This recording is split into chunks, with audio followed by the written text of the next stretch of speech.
Hey, it's Charlie again. I am still at Cardiff Zenith and we are into part 4 of my World Autism Day videos.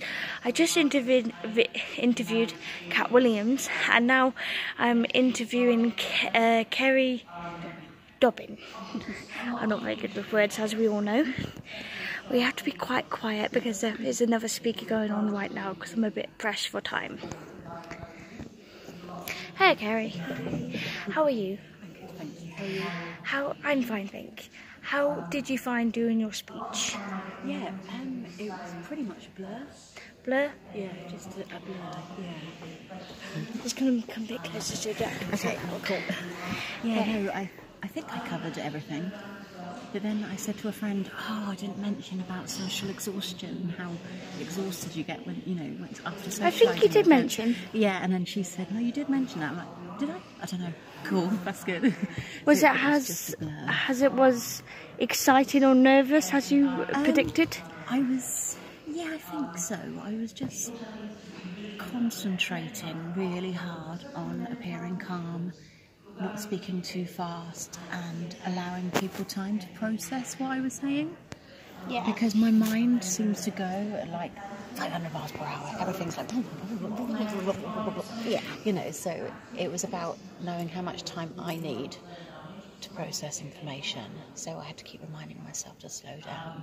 And then I was getting reminders about... I thought, I've still got so much time to do. length. Yeah, and then I thought I put too many photos in the first section of my presentation, but no, I think it went okay. I've had really nice feedback, so I'm pleased. I think it went well. I thought you were very clear. I was able to understand what you were saying and what you were meaning. Excellent. Even with a little technical glitch. Oh, I know, I couldn't believe they lost the presentation on the screen. Just 2 of the screens, I think, went out, didn't they? Yeah, just the 2 main ones, but it's okay. I got the attention and we fixed it. Yeah, thank you so much for that, because I would have just been blabbering away. Well, you know what I'm like. Yeah, I'm always like, yeah. But you found it okay? Yeah, I did actually, yeah. And it was good. It was really good. You're glad you did it? Yeah, I am, yeah. I'm really passionate about talking about autism and helping autistic people, so... And, I think it's really important to bust some of these stupid stereotypes that, like, autistic people don't want friends. What a load of rubbish. We were talking about the fear of going up there and public speaking. Yeah. Did the fear, now that you experience it, is the fear and the nerves worth giving that speech? Yeah, because I think you need a certain amount of anxiety to fuel you. It's when it starts to build up and tip over. But, usually, Charlie, I would not do public speaking. I would hate to do public speaking, but because it's something I'm so passionate about, I'm driven to do it, and I'm driven to help other people, and I just think it's really important. And so, but otherwise I wouldn't do it. I don't like being in photos. I don't like, do you know what I mean? But yeah. Because it's my passion. It's my special interest. So tell us more about the event you did, Autistic Pride, last year. So, I was meant to come, but the dates changed because of the weather. Oh, no. Hopefully this year though. Oh, that would be so cool to have you there. Yeah, it was a really amazing event. There was between 80 to 90 people that came. Richard Mylan and Jacko came along, and Agony Alty. From the BBC? From the BBC documentary, yeah. So, because they're filming a second BBC documentary, so the Cardiff Autistic Pride and myself are going to be on that. Anyway, yeah, so, but we had Jolie Colmer come, so she's an author, she's got award-winning author, she's a blogger. We had Katie Goff come along, Invisible Eye. She's a YouTuber as well. And you had lots of different things there to do, didn't you? Yeah. Stimulation toys, yeah, so we had sensory crafts. stim toys, we have pebbles, and everything was spaced out, so you weren't all crowded on top of each other. They were just different places, and we had a lovely bunch of like 20-year-olds, and they loved the hoops and the bubbles, and they were just leaping around with the stim toys and having the best time. And it was great. And that's going to be an annual thing now, isn't it? Yes, Autistic Pride in Cardiff. Absolutely, yeah, absolutely. I want to, I've got to be careful, but I don't push myself too much, but I do want to start another one closer to home. because obviously I chose Cardiff, even though I live in Carmarthen, because there were no autistic pride events in Wales at all. So I thought Cardiff would be kind of a point and I've got a lot of networks in Cardiff as well, that I thought that everyone could gravitate to. But I want to have one more West Wales as well. So that's kind of in the pipeline. So, perhaps next year we'll have a Cardiff Pride and another Pride. Yeah. So what date are we looking at for Autistic Pride 2019? Right, okay. Well, it had been decided by the group that it was going to be the 7th, but we've had to cancel that now because the Race for Life is going to be in Butte Park. 7th of June? Yeah, July. July. So now the new date is... People are deciding now. Undecided. On a page. Yeah, so it's undecided. People are voting. The poll is running now. So for the third dates, because Jenny, the lady I spoke to, was it Jenny? I don't know.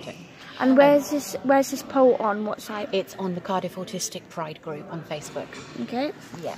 You hear that? If you want to go to the Autistic Pride and you want to have a good chance of going on a date you are able to go on to the site so forth mentioned, and you might have a chance.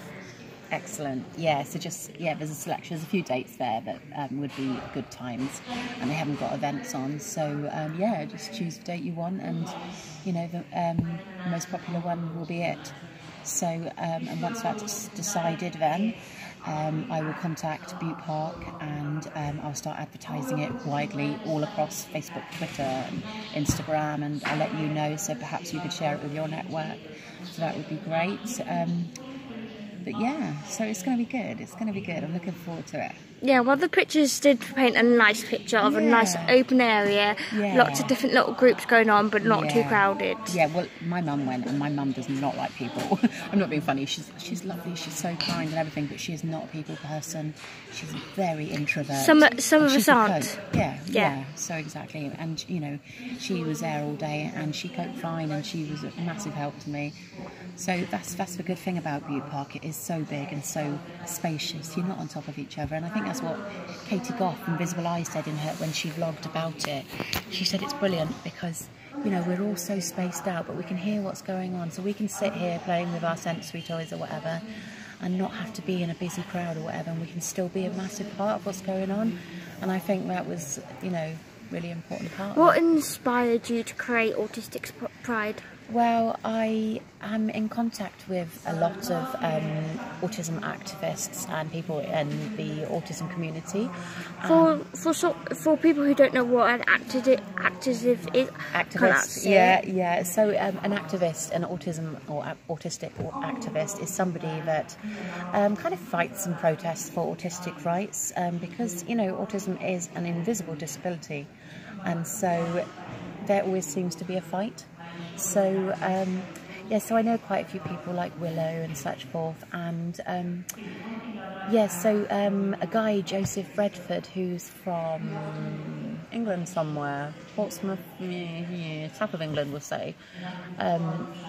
He was saying about Autistic Pride down London Way, and he sort of asked, is anyone else having any Autistic Pride events? And I thought, do you know what? There are none in Wales. I looked it up, done a bit of research, and there wasn't a single one in Wales. So I thought, well, this can't be so. So I thought, well, I'll have to do one. No one else is standing up to do it. I'll have to do it. Exactly. So I did, yeah. And, some people were like, wow, really? You're organising that? How are you going to cope? How are you going to manage? And I said, well, the point of the day is to be, just... to feel accepted. Yeah. And to be around others like you. Yeah, and all I need to do is have a schedule of different people that want to sing or read or show their items of interest or whatever. So long as there's a schedule and communication badges or whatever, there shouldn't be too much hassle involved. It was difficult finding the money financially to buy all the extra things. But I was really grateful. Is funding any better this year? No. So I was thinking about starting up like some sort of, I don't know if a GoFundMe page is appropriate or not. I might ask in the Autism Pride group, Facebook group that I'm in, of all the other people that are running it. Because, last year I was really grateful to Tesco's in Carmarthen. So Dolores there, she's lovely, and she gave, I think we had £32. So I got a big glitter ball, which was fab, because the way the light refracted on it was really stimmy. and loads of other stuff. But I've been collecting things over the months to try and, like when I saw bubble tubes going cheap in Morrison's, I bought 40 of them, and so it would be good if we could get some funds in somehow. So that's my next thing to A suggestion I just thought of is maybe get some of your more active autistic members in your different social networks. Yeah. Probably get those charity jugs and just pop them at local shops, or maybe. I think that's tricky then, because you've got to register as a charity and there's all that side of things, and I haven't got time. The executive functioning or the money to actually register as a charity, and I don't know the ins and outs of all of that. No. That you're right though, that would be something to do, and I will certainly look at that longer term, because I guess it should be a charity really. Yeah, well, I think the event is well needed. Yeah, absolutely. Because you wouldn't expect a culture from Japan. You wouldn't say a group of Japanese people come to the UK, and you wouldn't expect them just to adapt and go on with that. You would expect them to have gatherings where they feel at home with their traditions and their food and their way of life, kind of. Absolutely. I'm not trying to be insulting in any way or racist or any way at all, obviously. Yeah. No, absolutely that. Yeah. So I think that's really important. So that's definitely something I'll look at longer term.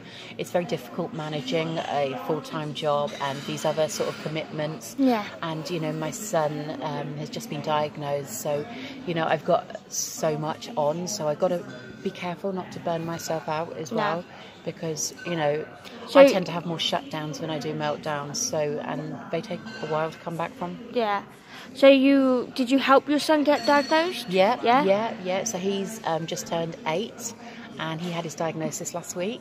That's brilliant. Yeah, really good. A very short diagnosis. Yeah. Was it a difficult process? It just took nearly 2 years. 2 years. I started to write down a couple of notes. It turned into 6 A4 sides of sensory needs, physiological difficulties, the anxiety issues and things like that. So that was really helpful. Apparently, that really helped inform. How did you find the process? Well, I've said to other friends today, actually, I hadn't anticipated how exhausting it would be, because it was a full day in Pontypridd in the Discovery Centre, and I was asked about 50 billion gazillion trillion questions. It was exhausting. I'm unclear of how you got diagnosed. Did your parents diagnose, or did you diagnose? I had a late diagnosis. I was working for the National Autistic Society, and I got diagnosed by the one and only Judy Gould at the Lorna Wing Centre. And so I instigated that because I was on the verge of having a mental breakdown, basically, because I was having a lot of troubles at work. I won't go into that in that job then. And so what do? If there's anything wrong with me, or if I'm struggling, I go straight to the internet, research what's wrong with me first of all, and then what do I need to do to fix it. And that's when I came across an article of someone that was autistic, and I was just like, what? So, because I hadn't worked with autistic females before, and so I hadn't had that experience. So, and what I knew of autism is my nephews. I've got a lot of family members with autism, and like my nephew is non-verbal and he has learning disabilities, and the presentation in boys is so different to the presentation in females. So, if you don't mind me asking, because it's a sensitive question, how old were you when you got diagnosed? I was 36. 36. Yeah. So you were 36 when you got diagnosed, and now you have a son who's 8, who took you 2 years to get diagnosed. Yeah. See, it's the generation gap that's made it so much easier. Yeah. I mean, I didn't get diagnosed until I was 18. Really? Yeah, and I'm now 24. Yeah, see, and I remember asking my parents, why didn't you? Yeah. And they said, you've got to understand, but back in the 1990s, there wasn't that awareness. No. They had to pull me out of great big multidisciplinary meetings because they were worried that I was going to be institutionalised. And in the 1990s, autistic people were still being institutionalised for being autistic. My dad shows signs of autism, but he's not physically diagnosed, and I don't think he wants to get diagnosed, but that's for him to decide. Yeah. Just for the last question. Okay. What do you think the main difference is getting yourself diagnosed and getting your child diagnosed? I think the differences. I think it's far easier to advocate for your child than it is for yourself, because you put up with so much, and you know, because I've obviously been autistic from birth, you know, but you learn, you mask, you assimilate, and can I come back to you on that? Because that could be such a huge answer. I would love to do another interview with you at one time at one of our lovely autistic monthly greetings. Great, that'd be great. Thank you, Charlie. It's right. That was Ceri Dobbing. As per usual, I cannot say names. Fine, don't worry about it. Yes, well, we'll see you again. Thank you very much. My pleasure. Right, Bye. this is me at the World Autism Day. It's time to go home soon, so see you guys again. Bye.